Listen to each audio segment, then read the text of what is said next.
हरे कृष्णा। आज अमावस्या के दिन सुनिए अमावस माता की कथा। पौराणिक कथा के अनुसार एक गांव में सास और बहू अकेले रहते थे और उनका बेटा विदेश में काम के लिए गया हुआ था। सास और बहू बहुत प्रेम से रहते थे। दोनों एक दूसरे की देखभाल भी करते थे। सास बहू से पूछने लगी कि बेटा, आज तुमने खाना क्यों नहीं खाया?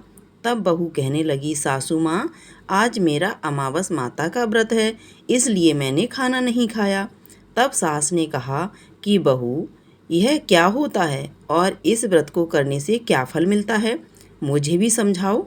तब बहू कहने लगी कि सासू माँ, अमावस माता का व्रत करने से बहुत पुण्य मिलता है। घर में अन्न धन बना रहता है, सुख शांति बनी रहती है और अटल सुहाग मिलता है, पुत्र की प्राप्ति होती है। इस तरह से 3 पनौती अमावस माता का व्रत भी रखा जाता है। इस व्रत में हर वर्ष अलग अलग खाना खाया जाता है और विष्णु भगवान के मंदिर में चढ़ावा चढ़ाया जाता है या फिर किसी ब्राह्मण को दान दक्षिणा दी जाती है। इस व्रत में पहले साल शक्कर, घी और चावल से बनाया हुआ खाना खाया जाता है। पहले साल होने के बाद 1.25 किलो चावल और 1 कटोरी घी, 1 कटोरी शक्कर किसी ब्राह्मण देवता को दान में दिया जाता है। इस तरह जब दूसरे साल का व्रत पूर्ण हो जाए तब 1.25 किलो घी, 1 कटोरी शक्कर किसी मंदिर में चढ़ाया जाता है या किसी ब्राह्मण को दान में देना होता है। तीसरे साल तेल घी से बने व्यंजन खाने चाहिए। जब तीसरी साल व्रत पूर्ण हो जाए तब आधा किलो तिल, गुड़ और 1 कटोरी घी किसी मंदिर में चढ़ाया जाता है या ब्राह्मण को दान में दिया जाता है। इस तरह सासू माँ 3 पनौती अमावस्या का व्रत कहा जाता है। फिर बहू बताने लगी कि माँ जी, इस व्रत का संकल्प लेने के बाद इसे पूरा करना जरूरी होता है। अगर पूरा नहीं कर सके तब घर परिवार में झगड़ा और अशांति हो जाती है। तब सासू माँ कहने लगी कि बहू, मेरी तो उम्र हो गई, लेकिन तुम यह व्रत जरूर करना। और तब बहू यह व्रत करना आरंभ करती है। एक दिन बहू ने किसी के कहने पर गेहूं से बनी रोटी खा ली और अमावस माता इस बात से नाराज हो गईं। जो सास और बहू कभी बहुत प्रेम से रहा करती थी, अब उन दोनों में झगड़ा होने लगा। सभी गांव वाले भी हैरान हो गए कि उनके घर में यह सब क्या हो रहा है। सास कहने लगी, जब से तुम हमारे घर में बहू बनकर आई हो तब से हमारे घर की लक्ष्मी चली गई। तुम हमारे लिए बिल्कुल भी शुभ नहीं हो। तब बहू ने कहा कि आपके घर की लक्ष्मी कहाँ चली गई है, मुझे बताओ, कहाँ मिलेगी, मैं लक्ष्मी को लेकर आऊँगी। तब सासू माँ कहने लगी कि बहू, लक्ष्मी तुम्हें समुद्र के बीच में भगवान विष्णु के पैर दबाते हुए मिलेगी। मैं इस घर में नहीं रहूँगी। ऐसा कहकर बहू लक्ष्मी जी की खोज में चली गई। जब बहू लक्ष्मी की खोज के लिए निकली तब उसे बीच रास्ते में गौएं मिलीं। गौएं पूछने लगीं कि आप कहाँ जा रही हो? तब बहू कहने लगी, गाय माता, मेरी सास कहती है कि मेरे आने से उनके घर में अन्न धन की कमी हो गई है और उनके घर की लक्ष्मी चली गई है, तो मैं लक्ष्मी को लेने जा रही हूँ। तब गाय माता कहने लगीं, बेटी, अगर तुम जा ही रही हो तो भगवान से मेरे बारे में भी पूछ लेना, मैं आपके बारे में भी पूछ लूँगी। तब गाय माता कहने लगी कि जब मेरा बछड़ा होता है तो वह मर जाता है, जिंदा नहीं रहता। तुम लक्ष्मी जी से पूछ लेना कि आखिरकार मेरे साथ ऐसा क्यों हो रहा है, मैंने ऐसी कौन से काम किए हैं जिसकी सज़ा मुझे मिल रही है। तब वह कहने लगी, गाय माता, मैं आपके बारे में ज़रूर पूछूंगी, तुम मेरे दुख का निवारण लक्ष्मी जी से पूछ लेना। तब बहू कहने लगी, मैं ज़रूर पूछ लूँगी। ऐसा कहकर बहू आगे बढ़ते जाते ही बहू को एक अंधा और बड़ा बुजुर्ग मिला। उसने भी बहू से अपनी समस्या के निवारण के लिए पूछने को कहा, पर बहू उसकी समस्या भी भगवान से पूछने को कहकर आगे बढ़कर चली जाती है।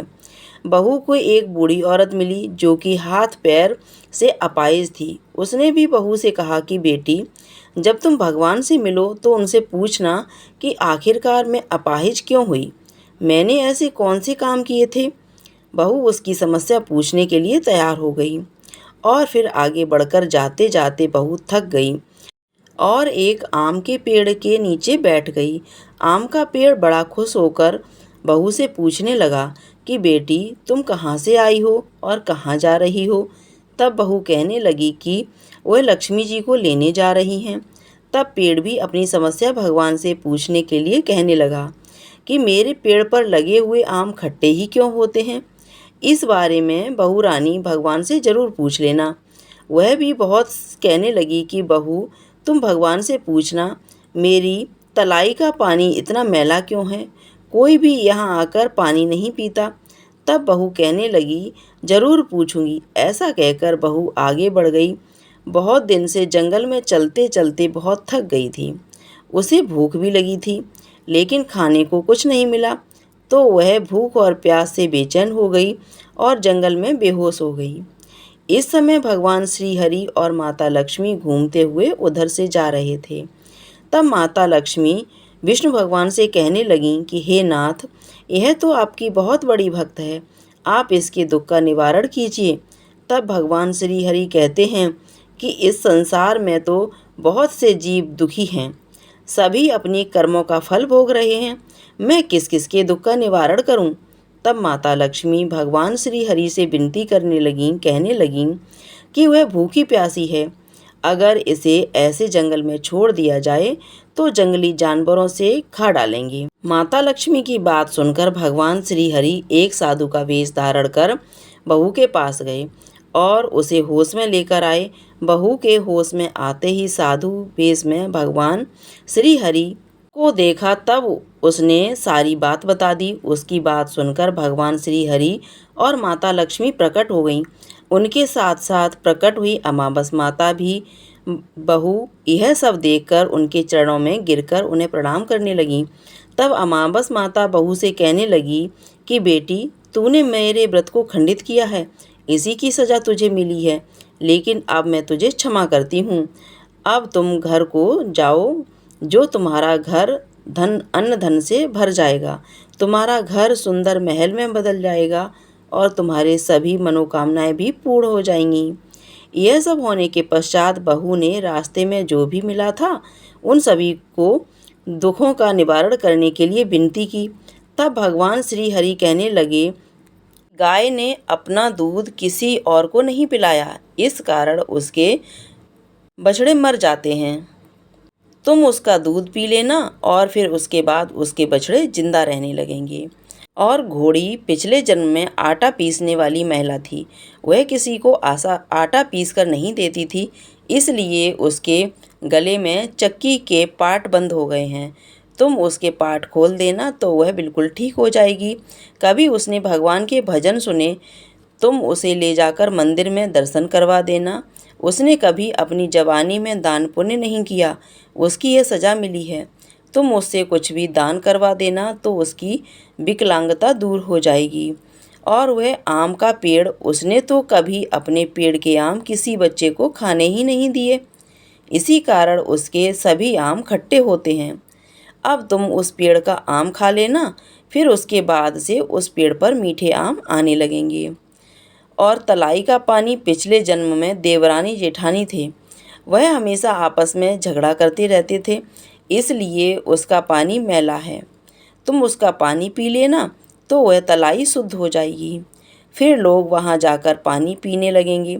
इस प्रकार बहू ने भगवान श्री हरि, माता लक्ष्मी और अमावस माता को प्रणाम किया, उन्हें धन्यवाद किया और अपने घर के लिए तैयार हो गई। रास्ते में उसे जो भी मिला उनकी सभी समस्याएं भगवान के कहे अनुसार उनको सुना दी। सभी ने उसे भर भर कर आशीर्वाद दिया। घर पहुंचते ही उसका टूटा फूटा घर एक सुंदर महल में बदल गया। उसके घर में अन्न धन के भंडार भर गए। तब बहू ने सासू माँ से कहा कि सासू माँ, आपने तो सच में सही कहा था कि मैं आपके लिए शुभ नहीं हूँ। मेरे जाने से ही आपके घर में लक्ष्मी आ गई। तब सास ने कहा, बेटी, यह सब तुम्हारे अमावस माता के व्रत का करने का फल ही है। तुम यहीं पर रहो, अब तुम यहाँ से कहीं नहीं जाओगी। इस प्रकार सास और बहू खुशी खुशी रहने लगे। और फिर एक दिन सास का बेटा भी विदेश से वापस लौट आया और घर में तब उसने खूब धन दौलत और धन के भंडारे देखे। तब उसकी माँ ने सारी बात अपने बेटे को बता दी। इस प्रकार वह लोग खुशी खुशी रहने लगे और तीनों मिलकर अमावस माता के व्रत रखने लगे। सभी भक्तों के घर में सभी की रक्षा करना, ये थी आज की वीडियो पसंद आई हो तो वीडियो को लाइक करके चैनल को सब्सक्राइब करके बेल आइकन को प्रेस करना मत भूलिएगा।